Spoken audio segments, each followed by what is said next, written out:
Terima kasih telah mengikuti kuliah ini. Pada kesempatan ini kita akan membicarakan tentang dinamika fluida, khususnya aliran di dalam pipa. Kalau kita melihat secara umum gitu ya, banyak sekali perpipaan yang digunakan di dunia industri, baik itu untuk mengalirkan air atau mengalirkan bahan bakar minyak, baik untuk keperluan di pabrik-pabrik maupun untuk keperluan di rumah tangga. Semuanya itu membutuhkan pengetahuan tentang dinamika fluida, khususnya aliran air di dalam pipa. Di ITNJ, terkait dengan perpipaan, ada mata kuliah pilihan, yakni mata kuliah teknik perpipaan 1 dan teknik perpipaan 2. Teknik perpipaan 1 membahas tentang aliran fluida yang terkait dengan air bersih, sementara untuk perpipaan 2 terkait dengan aliran minyak dan gas, juga termasuk stress analisis. Pada kesempatan ini kita akan sedikit mempelajari tentang aliran fluida, khususnya fluida cair di dalam pipa. Secara umum, jenis aliran fluida di dalam pipa itu ada 3 jenis, yakni yang satu adalah aliran laminer, yang kedua aliran turbulen, dan yang ketiga aliran transisi. Aliran laminer itu adalah aliran yang garis aliran partikel-partikel fluidanya sejajar dengan dinding pipa. Jadi kalau ini kebetulan pipanya lurus gitu ya, maka aliran partikel-partikel fluidanya juga lurus, sejajar. Sementara untuk aliran turbulen adalah aliran yang garis aliran partikelnya itu saling berpotongan dan tidak sejajar dengan dinding pipa. Jadi dilihat di sini, ini alirannya saling berpotongan, lintasan alirannya. Sementara untuk aliran yang transisi, itu belum sepenuhnya turbulen, tetapi sudah meninggalkan laminer. Ini disebut aliran transisi, yakni tidak sejajar dengan dinding pipa, seperti pada gambar yang tengah. Jadi itu adalah 3 jenis aliran di dalam pipa. Kalau di alam bebas atau di luar itu, sebagai contoh, yang gambar ini adalah ini aliran turbulen. Kelihatan ada lingkaran-lingkaran aliran pada sebuah aliran air. Ini turbulen. Sementara di sebelah kanannya, ini pada turunan aliran atau pada gerojokan gitu ya, pada air terjun.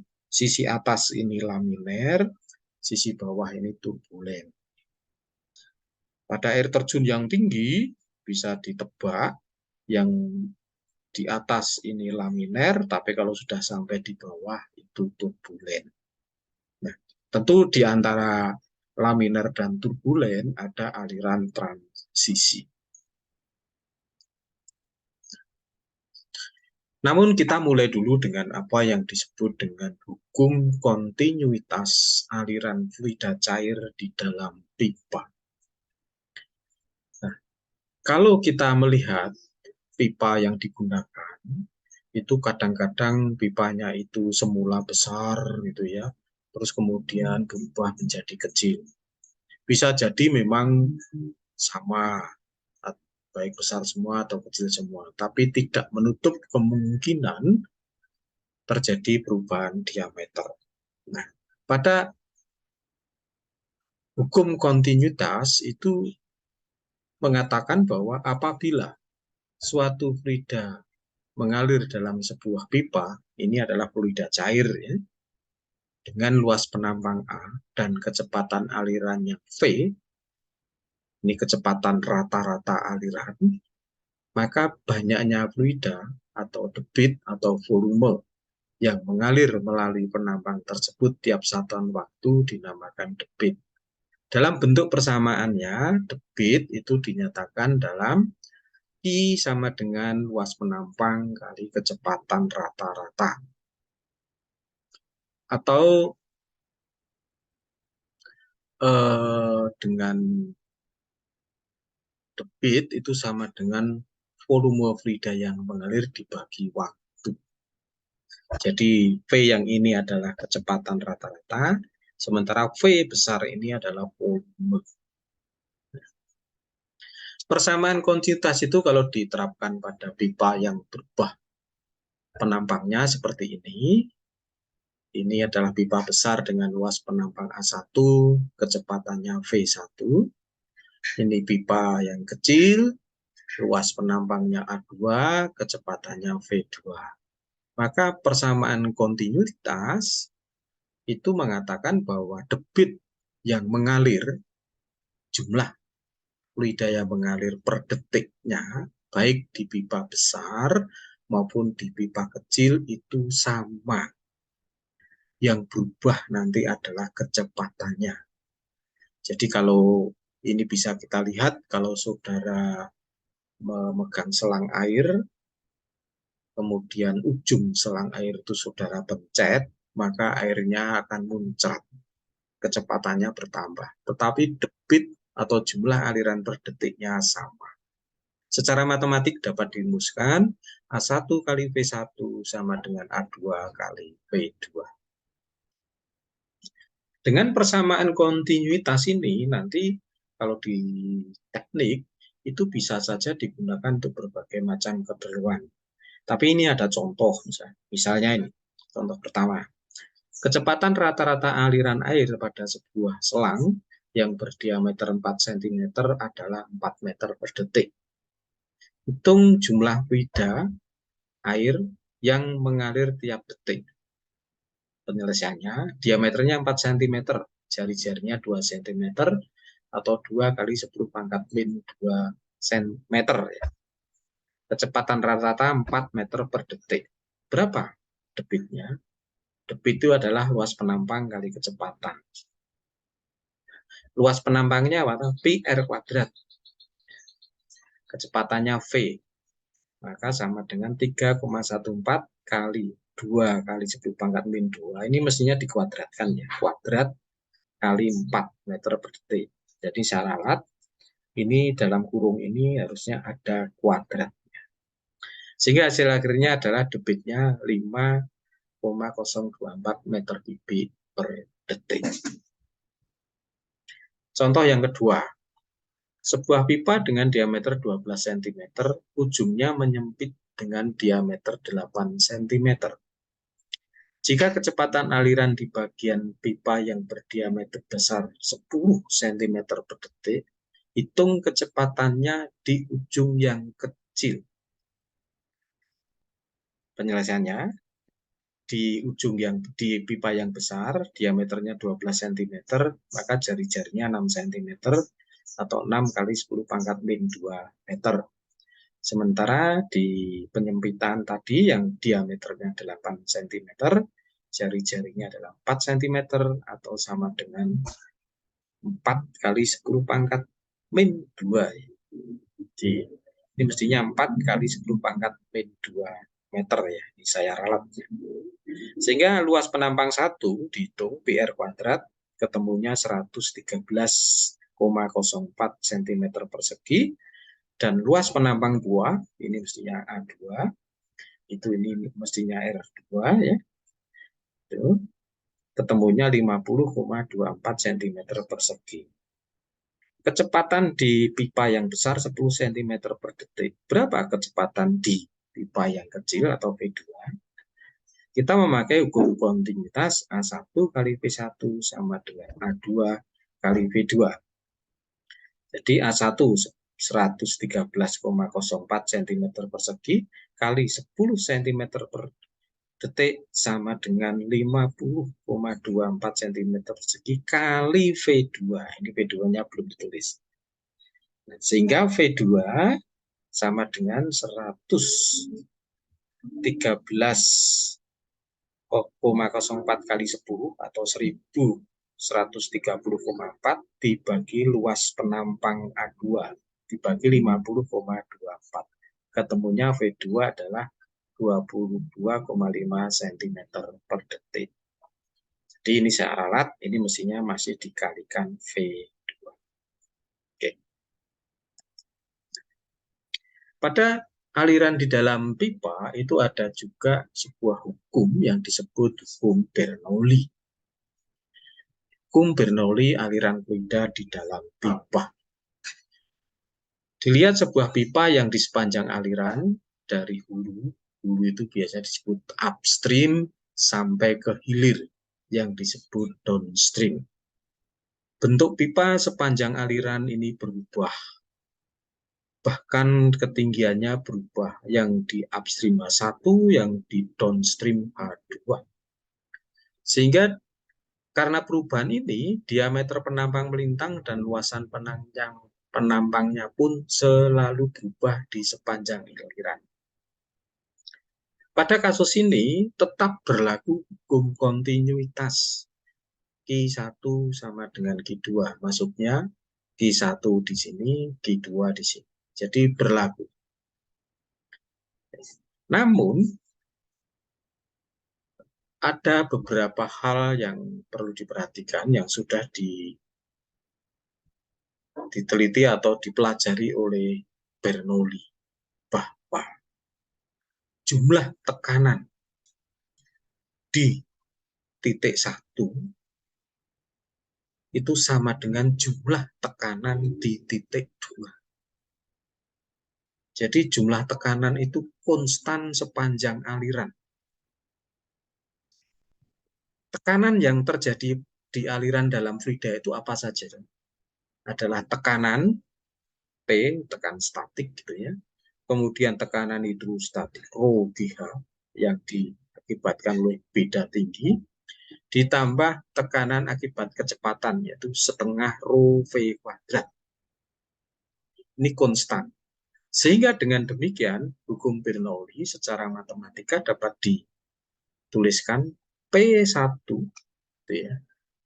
P1 ditambah Rho GH1, P1 ditambah Rho GH1 ditambah setengah Rho V1 kuadrat di titik 1 sama dengan P2 ditambah Rho GH2 ditambah setengah Rho P2 kuadrat.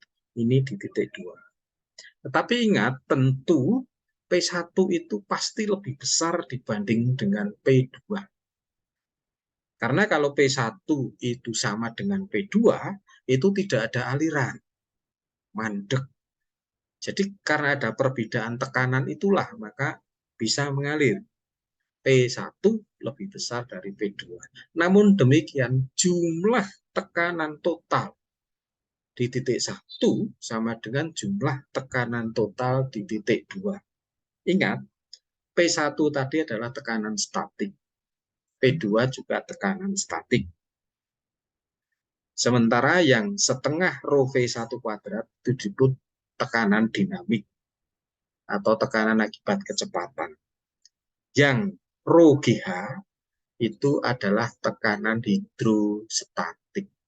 Jadi tekanan statik tambah tekanan dinamik ditambah tekanan hidrostatik itu konstan di sepanjang aliran. Itulah hukum Bernoulli. Hukum Bernoulli itu diterapkan di bidang teknik. Contohnya di dunia penerbangan. Misalnya ini. Jadi pesawat ini kok bisa terbang? Karena tekanan di bawah sayap lebih besar dibanding tekanan di atas sayap.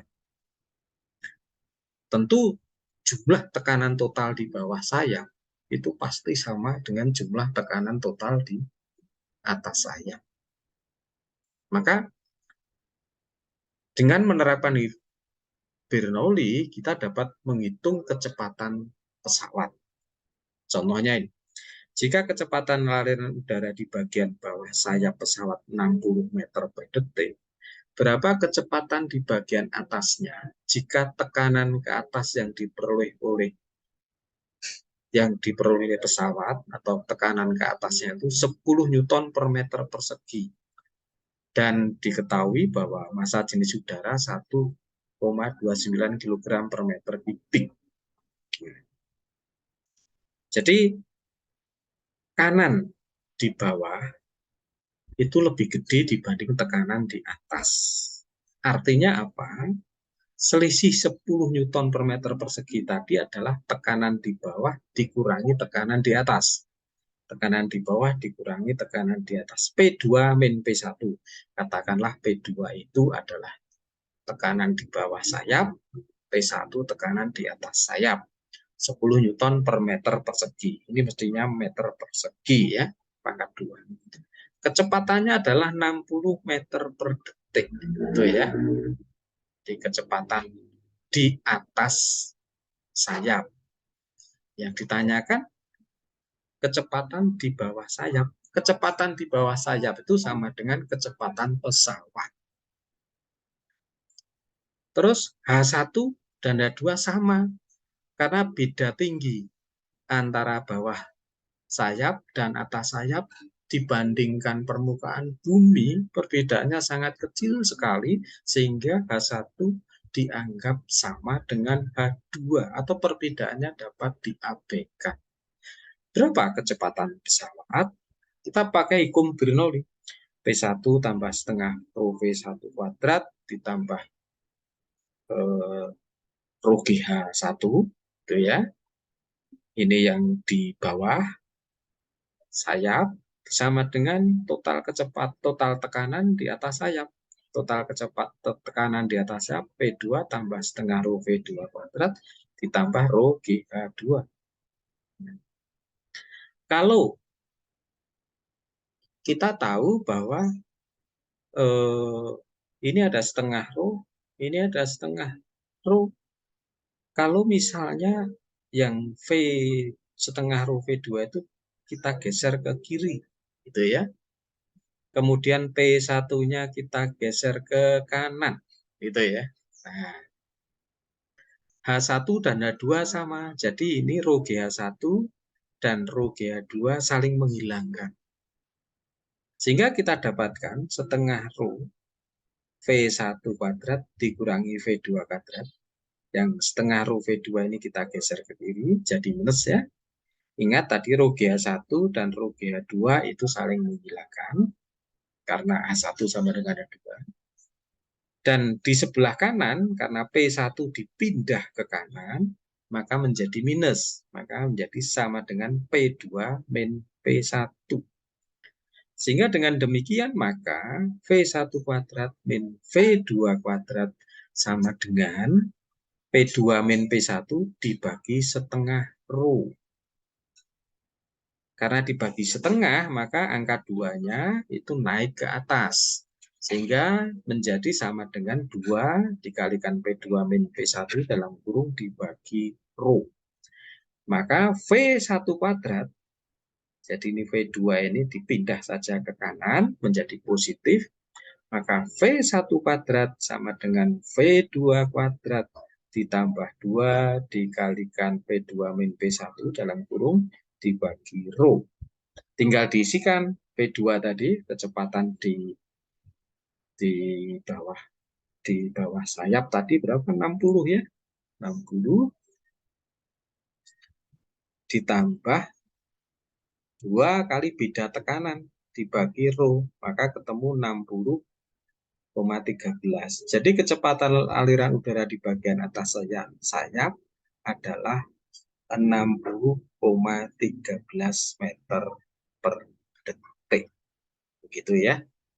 Nah, jadi saya mohon maaf tadi yang satu ya dia.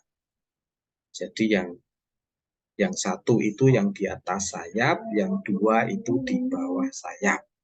Itu. Jadi saya keliru tadi, saya peralat. Yang satu P1 di atas sayap, yang dua di bawah sayap. Sehingga di sini diketahui kecepatan pesawat sudah 60 meter per detik, dan yang ditanyakan adalah kecepatan di atas sayap. Gitu. Kemudian juga hukum Bernoulli ini juga bisa digunakan untuk menghitung semburan air di tangki misalnya. Ini kita tahu bahwa kecepatan, ya, kita tahu kalau udah ada H, maka kita tahu kecepatannya itu akar 2GH ya. Sehingga kita tahu Q sama dengan luas penampang lubang dikalikan kecepatan. Jika debit sama dengan luas penampang kali akar 2GH. Sehingga contohnya, sebuah tangki berisi air setinggi 1,25 cm. Pada tangki terdapat lubang kebocoran 40 cm dari dasar tangki. 45 cm dari dasar tangki, gitu ya. Berapa jauh tempat jatuhnya air diukur dari tangki apabila gravitasi 10 meter per detik kuadrat. Nah, ini hitungannya agak rumit, tapi ini pertanyaannya saya ubah saja. Berapa kecepatan air dari lubang yang bocor tadi? Itu ya. Jadi tinggi tangki tadi 1/4 meter, dan tinggi bocor itu 45 cm dari dasar. Ini keliru, mestinya ini 45. Sehingga tingginya permukaan terhadap bocor itu adalah 25, gitu ya. Nah, duanya ya. Tinggi ini 1/4, terus dengan demikian maka kecepatan tinggal akar 2GH tadi dengan memberikan angka-angka itu dimasukkan. Jadi H2 tadi adalah 45 cm atau 0,45. Jadi angka ini 0,25 ini mestinya 0,45. Saya ralat ya. Maka V sama dengan akar 2GH. Maka di 2G ya, 2 kali 10. Ini maksudnya 2 kali 10, bukan 210 ya. 2 kali 10 dikalikan 125 dikurangi 0,45. Ini 0,45 ya. 1,25 meter dikurangi 0,45 ketemunya 0,80 meter. Jadi kecepatan air keluar dari lubang ini adalah akar 20 kali 0,8. Akar 16 ketemunya 4 meter per detik.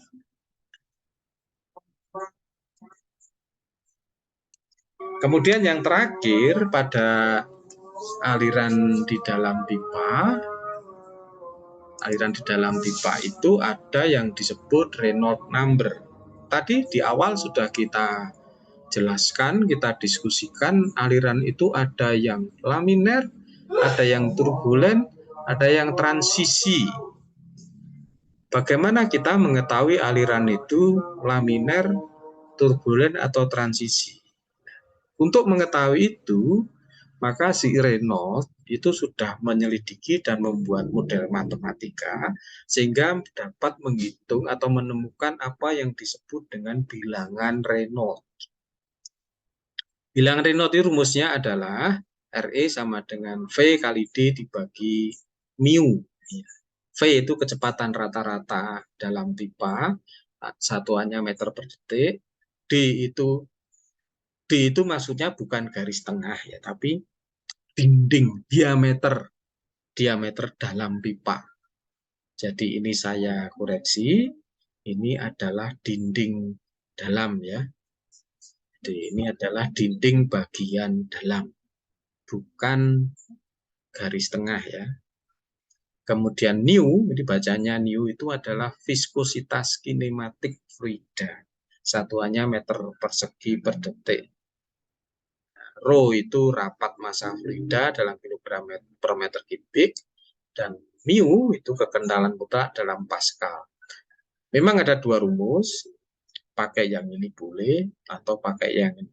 Secara biasanya digunakan di bidang teknik adalah yang ini. Kecepatan rata-rata kali diameter dalam pipa dibagi viskositas kinematik. Contoh, sebuah aliran di dalam pipa, fluidanya air bersih yang mempunyai viskositas kinematik 1 cm setub. Atau kalau dijadikan meter kuadrat per detik itu dikalikan 10 pangkat min 6. Jadi kalau air bersih itu viskositas kinematiknya kira-kira 1 cm setub atau 10 pangkat min 6 meter kuadrat per detik. Diameter dalam pipa atau D itu sama dengan 10 cm atau 0,1 meter. Kecepatan rata-rata aliran 2 meter per detik. Tinjaulah jenis aliran air di dalam pipa itu.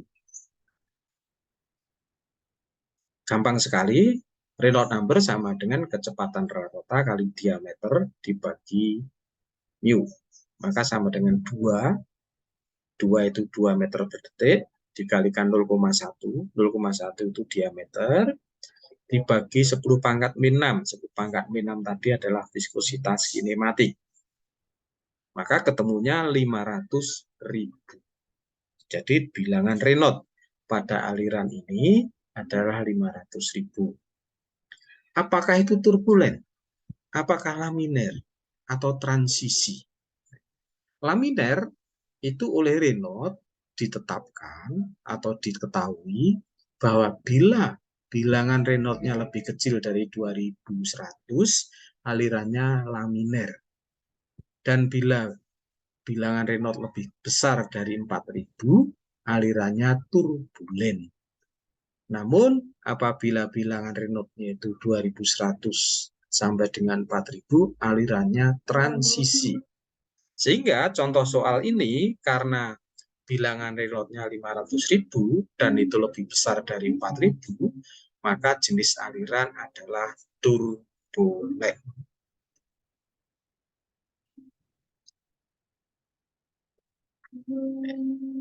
Baik, ini adalah kuliah tentang dasar-dasar dari dinamika fluida, khususnya aliran dalam pipa.